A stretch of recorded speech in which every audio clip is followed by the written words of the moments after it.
You ask Tiger to solve. This deals with linear equations with one unknown. The final result is x equals 2. Let's solve it step by step. Simplify the expression. Group like terms. Simplify the arithmetic. Group all constants on the right side of the equation. Add 10 to both sides. Simplify the arithmetic.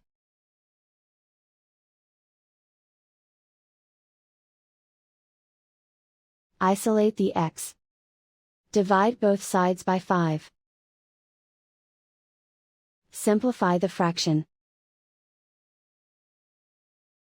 Find the greatest common factor of the numerator and denominator. Factor out and cancel the greatest common factor. And so the final result is x equals 2.